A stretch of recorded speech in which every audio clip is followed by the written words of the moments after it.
Good morning प्यारे बच्चों, क्या हाल चाल। आशा करता आप लोग बहुत अच्छे होंगे। तो मेरे प्यारे स्कूलों, welcome to my YouTube channel risk study पर। तो आइए मेरे प्यारे स्कूलों, आज का हमारा क्वेश्चन है निम्नलिखित को कैसे प्राप्त करेंगे। निम्नलिखित को कैसे प्राप्त करेंगे मतलब कि हमारा क्वेश्चन क्या है, एसीटामाइड से मेथिल साइनाइड कैसे प्राप्त करेंगे। एसीटामाइड से मेथिल साइनाइड कैसे प्राप्त करेंगे। अब इसका क्वेश्चन बन गया। अब इस क्वेश्चन से क्या तात्पर्य कहता है कि हम एसीटामाइड की क्रिया किसके साथ कर दें तो हमें मेथिल साइनाइड प्राप्त हो। तो चलिए प्रश्न एक बार हम इसकी आप लोग को थ्योरम को दिखा देते हैं, उसके बाद हम इसकी रिएक्शन को करेंगे। चलिए ये रहा हमारा इसका थ्योरम। तो एक बार थ्योरम को हम पढ़ लेते हैं, उसके बाद हम क्रिया करते हैं। तो मेरे प्रश्न क्या है, क्वेश्चन क्या है, एसीटामाइड से मेथिल साइनाइड प्राप्त करना। तो देखते हैं कि जब एसीटामाइड को क्या पैरस गुलो, जब एसीटामाइड को फास्फोरस पेंटा ऑक्साइड की उपस्थिति में क्या किया जाता है, गर्म किया जाता है। क्या किया जाता है, गर्म किया जाता है, तो मेथिल साइनाइड प्राप्त होता है। समझ पा रहे हैं। मेथिल साइनाइड को हम क्या प्राप्त करना था, मेथिल साइनाइड प्राप्त करना था किससे, एसीटामाइड से। तो एसीटामाइड के साथ फास्फोरस पेंटा ऑक्साइड की उपस्थिति में गर्म किया जाता है। फास्फोरस पेंटा ऑक्साइड की उपस्थिति में गर्म किया जाता है, तो हमें मेथिल साइनाइड प्राप्त होता है। चलिए कैसे इसके समीकरण को भी हम देख लेते हैं। तो हम पहले लिखेंगे, क्या लिखेंगे, एसीटामाइड। क्या लिखेंगे, एसीटामाइड। तो एसीटामाइड का फॉर्मूला क्या होता है मेरे पास गुलो, CH3 bond CO bond NH2।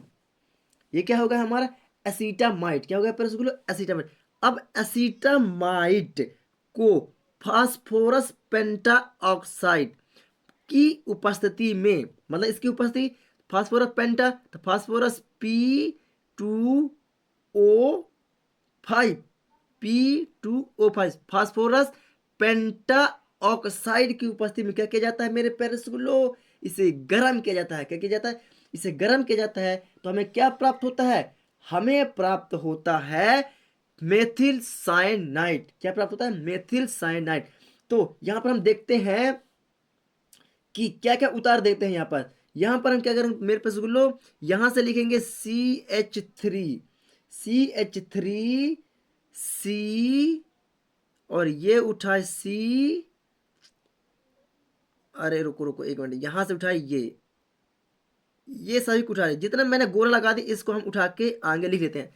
मतलब CH3 bond CN, CH3 bond CN।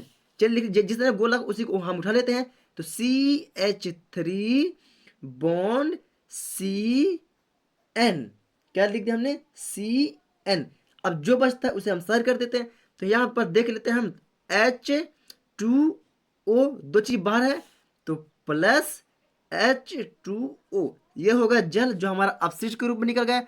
अब ये रहा हमारा मेथिल साइनाइड।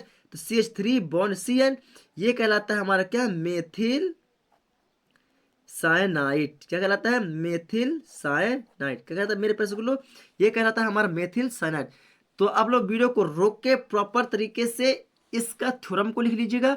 और ये रहा इसका समीकरण। क्या रहा, ये रहा इसका समीकरण। तो आप लोग प्रॉपर तरीके से समीकरण को भी लिखना स्टार्ट कर दीजिए।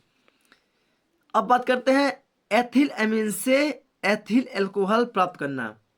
एथिल एमीन से एथिल अल्कोहल प्राप्त करना। तो सबसे पहले आप लोग यहां तक CH3 CO NH2 पेंटा ऑक्साइड की उपस्थिति में मेथिल साइनाइड प्राप्त होता है, इसको आप लोग प्रॉपर तरीके से लिख सकते हैं।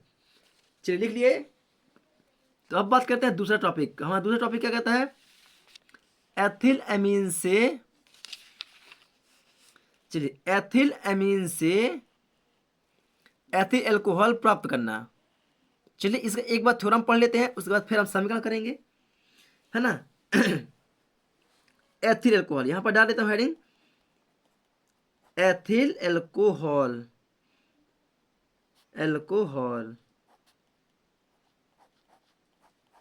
Ethyl alcohol. चलिए देख लेते हैं। तो जब मेरे पास बोलो एथिल अमीन से एथिल अल्कोहल प्राप्त करना है, तो एथिल अमीन में अब क्रिया करनी पड़ेगी। तो क्या करेंगे कि जब एथिल अमीन को नाइट्रस अम्ल के साथ गर्म किया जाता है। किसके साथ? नाइट्रस अम्ल। नाइट्रस अम्ल का फॉर्मूला क्या होता है पेरेंट्स बोलो? HNO2। क्या? HNO2। तो नाइट्रस अम्ल के साथ गर्म किया जाता है तो एथिल एल्कोहल का निर्माण होता है। क्या होता है? एथिल एल्कोहल का निर्माण होता है। चलिए देखते हैं कैसे। तो एथिल अमीन क्या होता है मेरे पेरेंट्स बोलो? C2H5 bond NH2। ये होगा क्या? हमारा एथिल अमीन। अब एथिल अमीन को नाइट्रस अम्ल के साथ गर्म किया जाता है, मतलब कि HNO2। HNO2 के साथ क्या करना है? अब हमको गर्म करना है। क्या करना है?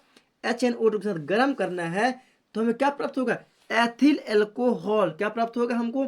Ethyl alcohol. तो मेरे प्रश्न यहाँ पर से हम एक H इससे ले लेते हैं और एक ऑक्सीजन इससे ले लेते हैं। क्या लेते हैं? एक ऑक्सीजन इससे ले लेते हैं। दो ऑक्सीजन है तो यहाँ पर हम क्या लिखे हैं?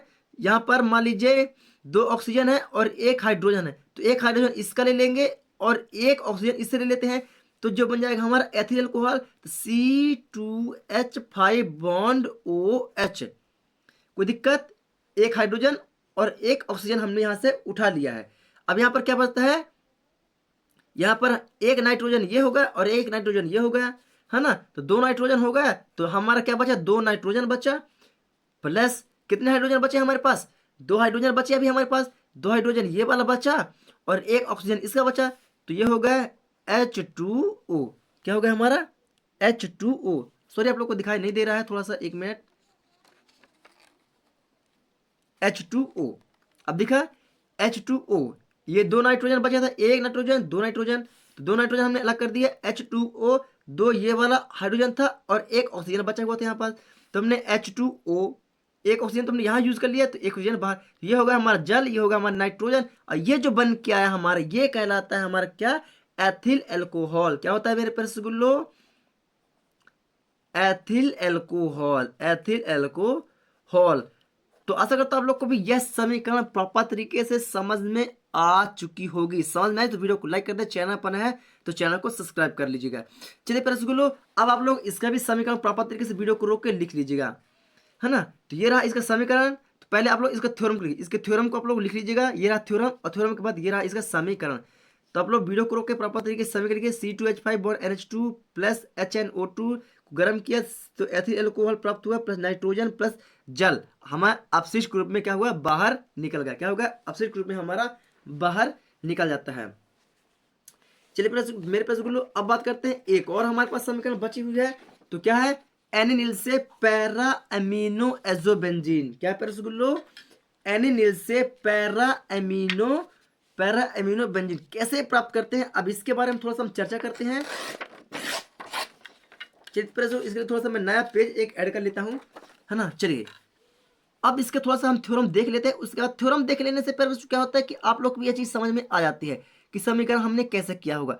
चलिए तो आप लोग थोड़ा सा थ्योरम को पढ़ लिए। अगर आप लोग थ्योरम पढ़ लेते हैं तो आप लोग को भी ये चीज समीकरण करने में बहुत आसानी हो जाती है और समझ में भी आप लोग को आने लगता है। चलिए तो क्या होता है रसगुल्लो कि जब एनिनील की क्रिया, क्या? जब एनिनील की क्रिया एजोबेंजीन क्लोराइड के साथ क्रिया करता है तो पैरा अमीनो एजोबेंजीन प्राप्त होता है। क्या होता है? पैरा अमीनो एजोबेंजीन प्राप्त होता है। किसी क्रिया? जब एनिलीन की क्रिया एजोबेंजीन क्लोराइड के साथ क्रिया करता है, एजोबेंजीन क्लोराइड के साथ क्रिया करता है तो पैरा अमीनो एजोबेंजीन प्राप्त होता है। चलिए कैसे देखते हैं इसके बारे में भी। तो हम बात करते हैं एमएम। जब एनिल का दो प्रकार से हम सूत्र लिख सकते हैं। कितने प्रकार से? दो प्रकार से। तो पहला फार्मूला क्या होता है हमारा एनिल का? C6H5 bond NH2। ये भी लिख क्या कहते, ये भी लिखते हैं C6H5 बॉन्ड NH2, ये भी लिखते हैं, और एक बेंजीन लिखते हैं। कौन सा? ये बेंजीन। तो C6H5 ये भी होता है हमारा NH2, तो ये भी होता है क्या हमारा? एनिल। तो जब एनिल की क्रिया किससे कराते हैं मेरे रसगुल्लो? बेंजील क्लोराइड। मतलब कि ये बेंजील क्लोराइड, तो बेंजीन रिंग बनाएंगे। क्या बनाएंगे? बेंजीन रिंग एक ठो बनाएंगे। बेंजीन रिंग क्या बनाएंगे हम? Benzene ring. और ये रहा हमारा एन। अब इसके डबल बॉन्ड के साथ जुड़ता है हमारा एक और एन बॉन्ड Cl। तो ये कहना था मेरे प्यारे स्कूलों का हमारा एजोबेंजिल क्लोराइड, एजोबेंजिल क्लोराइड। अब इसे क्या करते हैं, इसकी अब हम क्रिया करते हैं, अब हम इसकी क्रिया करते हैं तो हमारा पैरा अमीनो एजोबेंजीन प्राप्त होता है। क्या प्राप्त होता है, पैरा अमीनो एजोबेंजीन।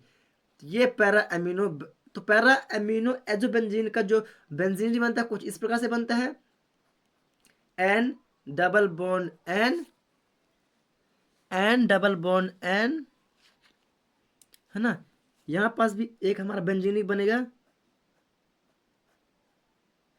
ये बना, और इसके साथ जुड़ गया हमारा, क्या जुड़ गया, NH2, NH2 प्लस HCl के रूप में। क्या ये अपशिष्ट के रूप में हमारा निकल गया, प्लस के आगे लिखा हुआ है, प्लस के आगे लिखा हुआ है, क्या लिखा है, प्लस के आगे लिखा है HCl, है ना। तो ये रहा मेरे पैरा जो हमें प्राप्त होता है para, para amino, para amino azobenzene, para amino azobenzene. तो ये जो हमें प्राप्त होता है यहां तक, ये कहलाता है मेरे पैरा पैरा अमीनो एजोबेंजीन। और जो HCl होता है ये हमारा अपशिष्ट के रूप में निकल जाता है। तो आशा करता है पैरा आप लोग को ये चीज बहुत ही प्रॉपर तरीके से समझ में आ चुकी होगी। समझ में आए तो वीडियो को लाइक कर दे, चैनल पर नहीं तो चैनल को सब्सक्राइब करके बेल आइकन को दबा लें। तो ये रहा हमारा इस थ्योरम के बाद इसका समीकरण। तो अब समीकरण को भी प्रॉपर तरीके से लिख लीजिएगा। मैं आप लोग को पहले बता दे रहा हूं कि ये जो अमीन NH2 लिखा है, प्लस यहाँ पर क्या लिखा है, HCl लिखा है। क्या लिखा है यहाँ पर, HCl लिखा हुआ है। एक बार थोड़ा सा आप लोग देख लेंगे, ये लिखा क्या लिखा है, HCl, क्या लिखा हुआ है, HCl। तो आप लोग वीडियो को रुक के HCl लास्ट में लिख सकते हैं। चलिए प्यारे स्कूलों, मैं चलता हूँ एक न्यू वीडियो की ओर, तब तक के लिए जय हिंद।